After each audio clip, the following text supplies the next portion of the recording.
Hello there and welcome back to another video. I'm going to say another video. It's been a long time. I'll give you a bit of an update near the end of the video about what's been going on and why I've not made any videos. What seems like about maybe 6 weeks, 8 weeks, a lot longer than I anticipated it would take. But I'll explain everything nearer the end.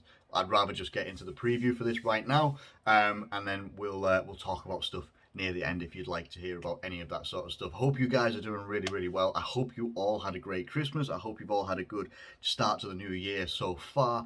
And if you don't celebrate Christmas or New Year, I just hope that generally you're just doing well and you're keeping well and just things are going good for you. I genuinely wish that for you. Anyway, we're coming up against, it's Liverpool versus Arsenal in the Carabao Cup, a game that has already been postponed once and something that Liverpool have been taking a lot of flack for from pretty much every fan base. It seems to be this way. It absolutely seems to be this way. If we go back to the first year of the pandemic, which I can't believe we're saying first year of the pandemic, and we're into the second, if not gonna go into the third and fourth eventually, whatever.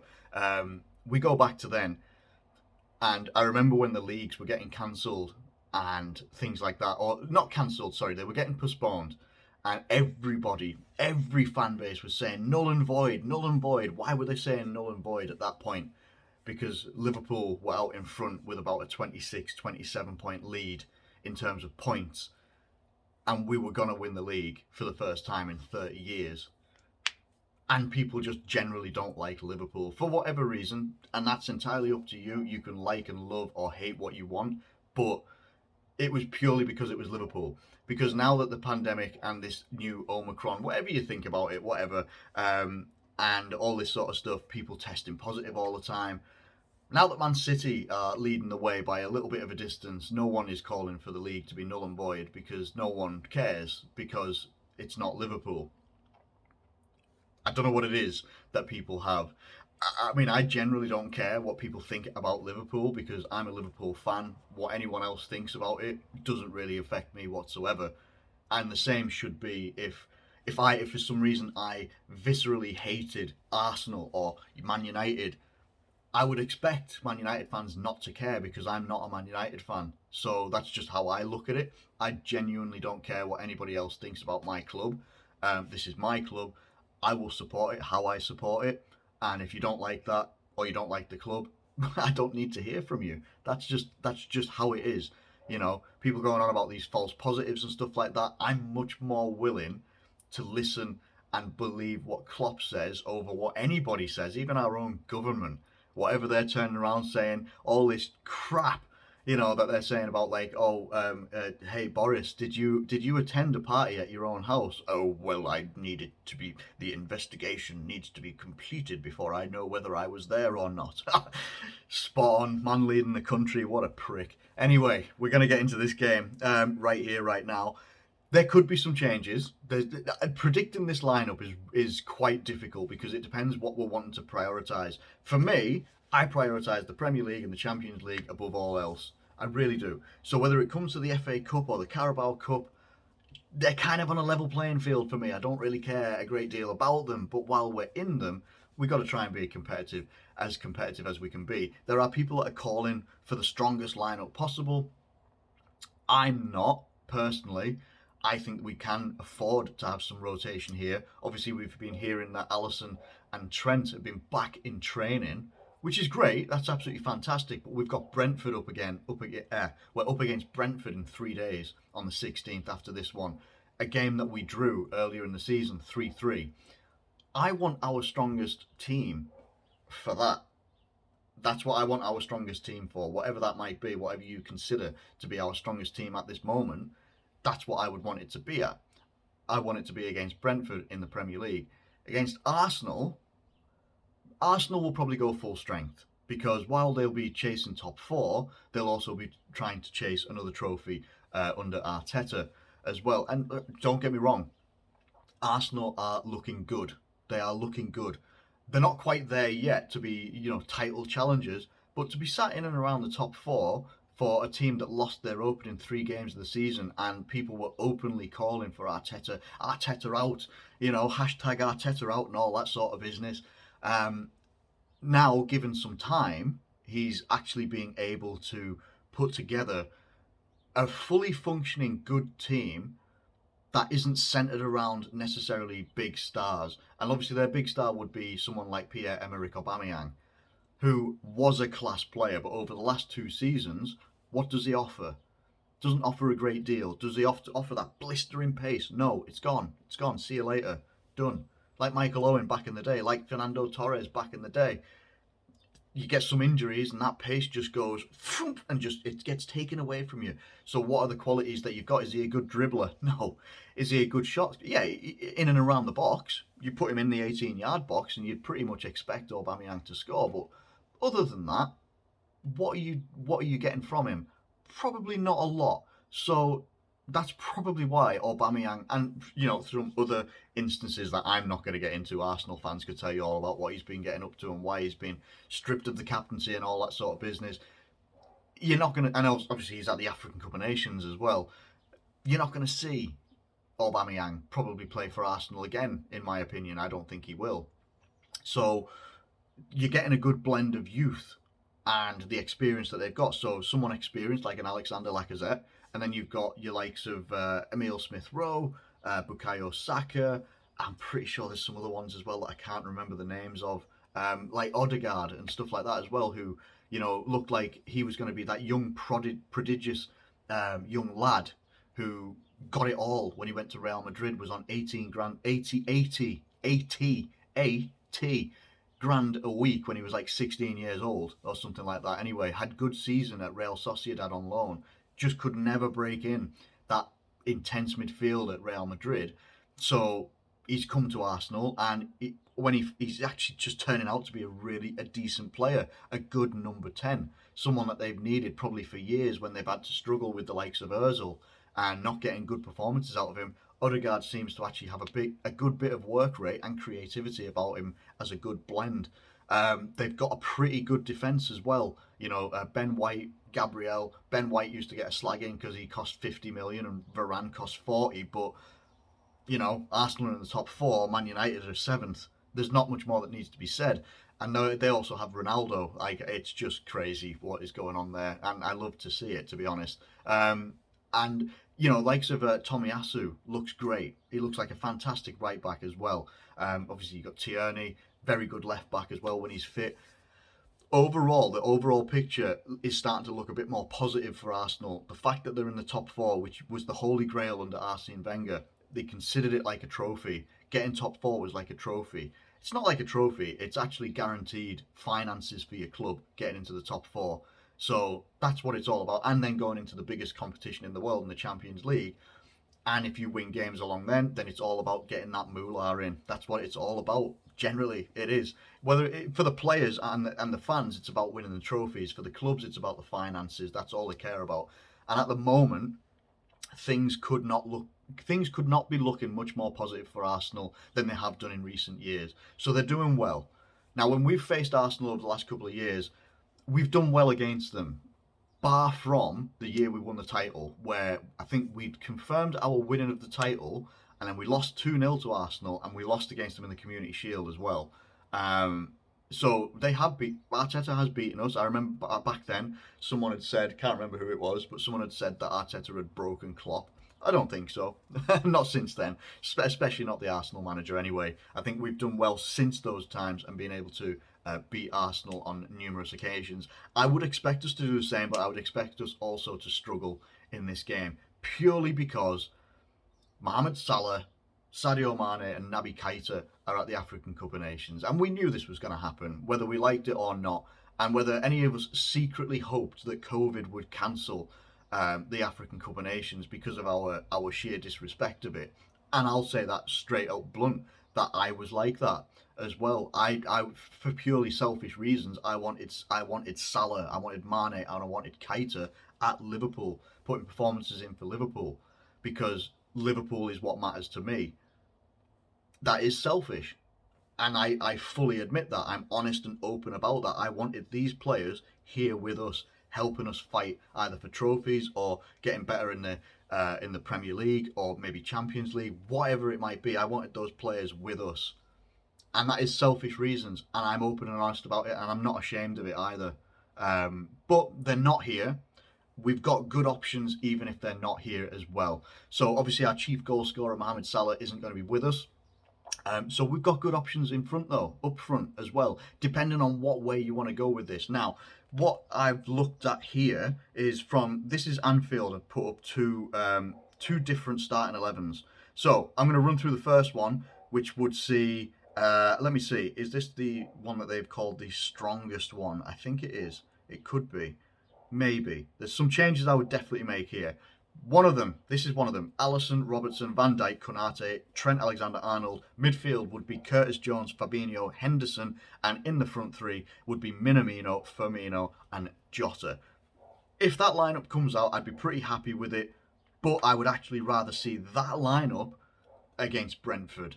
That's my opinion. Let me know what you think of that one in the comments below. For this one, is Kelleher in goal, Tsimikas at left back, Van Dijk, Gomez, Nico Williams, Fabinho, Henderson, Oxlade-Chamberlain, and the front three is the exact same, which I would change because they put Minamino, Firmino, and Jota. I would probably put Minamino, Firmino, or Jota, and maybe someone like Cade Gordon, someone like that, because he really impressed when we played against Shrewsbury. He was very impressive. Some of those young lads were really impressive as well. And I would not be surprised if you see some of those lads, like Tyler Morton as well, if you see some of these guys involved against Arsenal, because I think they actually warrant it.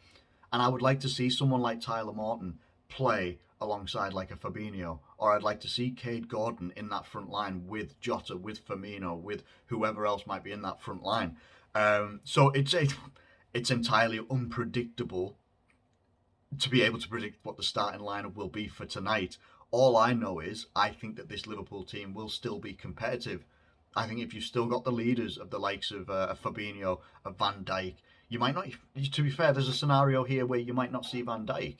You could see Konate and Gomez play. If I would love to see the Van Dijk Gomez partnership again, the one that led us to the title, the one that led us to the Champions League as well. Obviously, Matip has his role to play there as well, but the Van Dijk Gomez partnership is very underrated, and a lot of people, because of Gomez's injury issues, which are it puts me on the side of wanting to move Joe Gomez on, because he's not someone that you can rely on. Now, Joel Matip has been much more available this season than he has been in any other recent season that I can remember.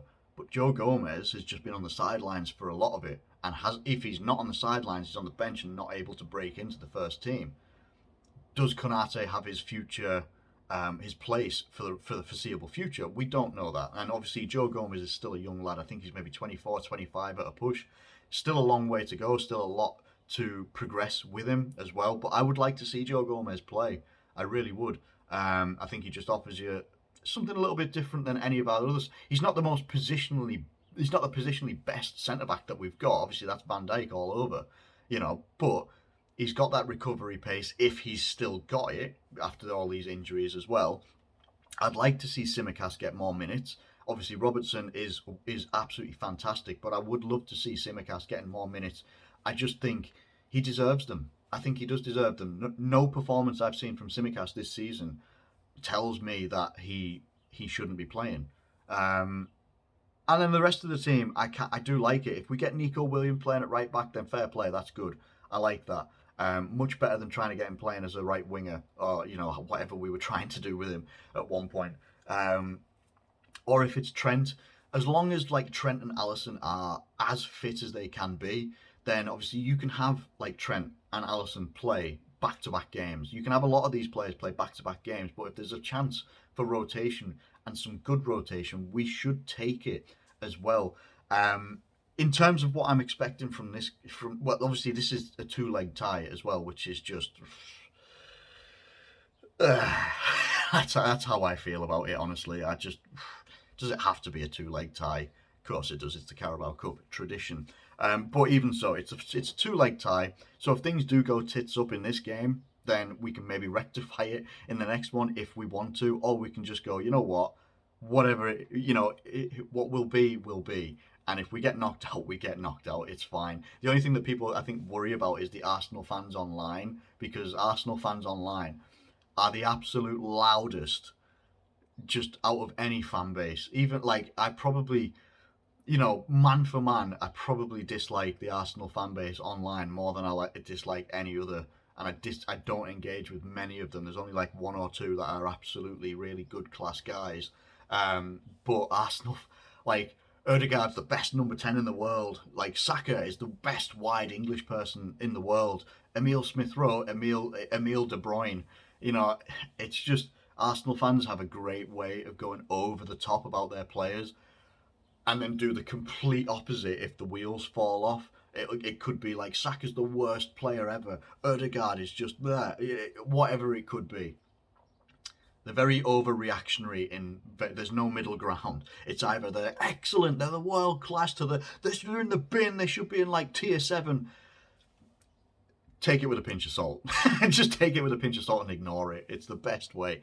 How do I see the result going? Honestly, I'm going to go for a 2-2 draw. I think it's going to be a draw because we're not fielding our strongest 11, and I don't entirely think that we're going to be taking this competition too seriously, but that's just my opinion anyway. Let me know what you think in the comments below about this game. And with regards to what I said at the start of the video, look, it's an important topic to talk about. I will take as little or as long as I will just explain about it. I don't want to give away too much because a lot of it is very personal. But I took a lot of time out from everything to really tackle and sort out my mental health. What I will say straight away is I am actually getting help, and I'm very proactive about getting that help as well. I'm very proud of it. It's a very huge step for someone that has struggled with mental health issues for a very, very long time, and I'm talking over a decade, and I've never acted on it until it felt like there was a breaking point coming. All I would advise anybody, don't do what I did. And I didn't do anything drastic, didn't do anything stupid or silly, or didn't do anything that was jeopardizing my life or anybody else's. Don't get to a point where you feel like you have to break, or where you feel like something is cracking inside you. Don't get to that point. Thankfully, I'm very aware, and I'm very, very aware of it as well, is that I've got a very strong support network, stronger than I actually thought it was. And that's just being truthful. And maybe I didn't fully appreciate it all the time, but I genuinely know my support network is great, and I'll be getting regular appointments with. It's an NHS. It's not a company. It's an NHS service called First Step that are really helping out at the moment. I cannot recommend them enough. They have been. For someone like me, it was extremely nerve-wracking. Like, people say, just make the phone call, get in touch with them. Like, and I have, despite talking on videos, right, which I'm completely fine with, totally fine with, quite confident with as well, I have quite terrible telephone anxiety. So, like, when I get phone numbers that I don't know that pop up, bang, I might as well just throw my phone over the other side of the room, because there's no way I'm answering that. Even to the point of people that I know, it'll flash up with their name, like, hey, such and such. I don't know anyone called such and such. It's just, you know what I mean. And it'll come up with their name, and I can't answer it. Just can't. Something in me just doesn't want to answer it. There's so many different layers to all of this that I personally don't want to get into. My support network knows everything that's going on. The NHS service, the First Step, know everything that's going on, and the help is there. The help is happening, and I'm nervous about it. I'm excited about it as well. But that is why I got to a point where I couldn't do anything. So it's not a nice place to get to. I had to get to a breaking point. If any of you struggle and you feel like a breaking point is coming up, take action before then. Try and take action before then if you can. Reach out to someone, or if you don't want to reach out to someone, reach out to the guys at First Step, because they will. I can't tell you how warmly they bring you in, and how they don't instantly make you feel better, but they make you feel comfortable. And that is a good way to feel on the way to feeling better. So that's all I want to say about that at the moment. I was going to apologise for not making videos, but I don't want to apologise for having poor mental health, because it's something that we can't always avoid. I apologise for not making videos because I love interacting with you guys, and I love putting content out for you guys that do still watch this channel. It's not the biggest channel in the world, and it won't ever be. It's something that I enjoy doing. and I just didn't enjoy doing anything over this last couple of months. And it was just everything just came to a head, and I needed to take some time and get some things sorted out. So that is all I wanted to say about that one. It's good to be back. I will try and be as regular as I can, but honestly, if I make 1 or 2 videos a week, I'll be quite proud of that, and I'll be quite happy with that as well. Whether it's fully recapping everything that happens, if I can get player reviews, if I can get match reviews out and stuff like that, I absolutely will do that. No problem if I can. But if I can't, I just can't. It just means that I'm human. That's all it is. I'm not going to be like like the big guys of YouTube, like your Redmen TV, who are so consistent. They put out quality content all the time. Even your other fan bases, people might not like them, but the likes of a Mark Goldbridge, I don't like his United stand because it's all about United. But his own channel, where he did a series called Going for Goldbridge, it was really great to listen to, actually. Some of his things when he was going on about the lockdowns and stuff that happened. If you don't like the guy's a United fan, go and check out his Mark Goldbridge channel, where he does going for Goldbridge, because it is completely 180 to what he's like as a United fan, because he's a bit of a twat as a United fan. But he's all right. Like his videos that he makes about him struggling with mental health and stuff like that as well. He's very open, much more open than I am about it. Something that I do struggle with. But I'm not gonna be. This channel isn't gonna be like that. I don't think, unless I get some sort of, I don't know, unless I crack a niche or something like that. It's not gonna be a massive channel. And I like talking to you guys anyway. I like the fact that you guys listen, or you watch and you get in the comments, whatever it might be. I love it. It's fantastic, and I love your engagement. I miss it, and I'll try and be back for much more in the future as well. Thank you ever so much for watching this video. If you have enjoyed it, please do like it.